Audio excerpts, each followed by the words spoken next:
Yeah, you got to loosen me up. Lois Banks. Montague Lamont Allen Ruffin. Stephen Ricks. I work in post-production. Editorial. I'm in the finance department. Character shading. I am a writer. Story department. I realized that I was black when I was probably about 4 years old. I was with a friend at his country club. We were going swimming and everybody was white. I was the only black person there. I was worried about what they'd think or if I was allowed to even go in the pool. When I was around 5 or 6, my family moved into a predominantly white neighborhood. My sister and I, when we walked out the front door one morning to go play outside, in chalk was written the N-word. That moment was life-changing.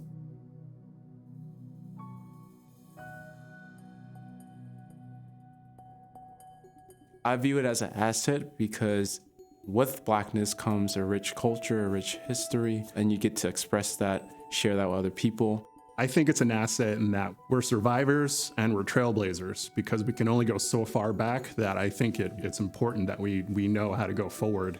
Here's the deal, right? I love being black. Absolutely love it. Love it. Proud of it.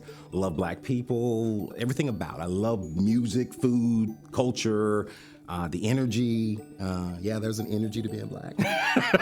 I love that. But yeah, my experience in some of the spaces that I've found myself in, I don't know that I would describe being black as a detriment, but I will describe it as being a consideration.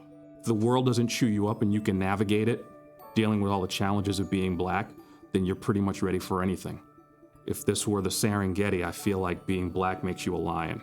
Could be considered a detriment in certain aspects. In school, I had teachers who instantly assumed the worst about me. I was going over to a friend's house in high school who lived in like a gated community, and I was driving over there and then I got pulled over on the way, and he was asking like where I was going and was I gonna do drugs there, which I thought was weird. He was like, "You gonna smoke some weed, huh? Some reefer?" And I was like, "What?" I was driving my family through the South on our way to Delaware, and I got pulled over by a cop, and this was like a year ago, and I was so scared. I had my children in the car, and I asked my wife to get all the paperwork. I didn't put my hands anywhere. She did all the handing off to the police officer. And got through it, no problems, whatever, but it was terrifying. And then I had a conversation with my son who looks white. And I said, this is something that, because of the way you look, you'll never have that feeling. It was this crazy realization that just by the shade of our skin, we're gonna have totally different experiences through our lives. Being a mother of boys in particular, and in particular brown boys, I've had to have these talks with my kids that I never thought I was gonna have to have.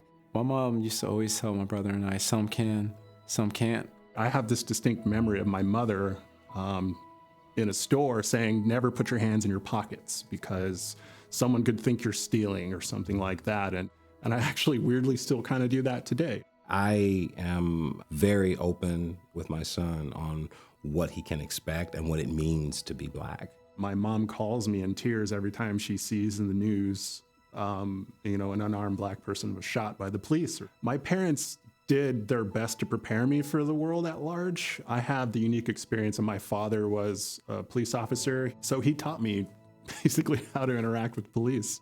When I look at it, it just makes me sad because it's like, wow, here's my son. He's 40 years old and he's still going through the things that my generation perhaps went through and my parents' generation perhaps went through. And it's like, it's just sad because when does it end? I just had to have the talk with them, and they're beautiful and sweet and angelic looking to me, but to the rest of the world, they're 6'2", 250-pound black men. So I had to protect them.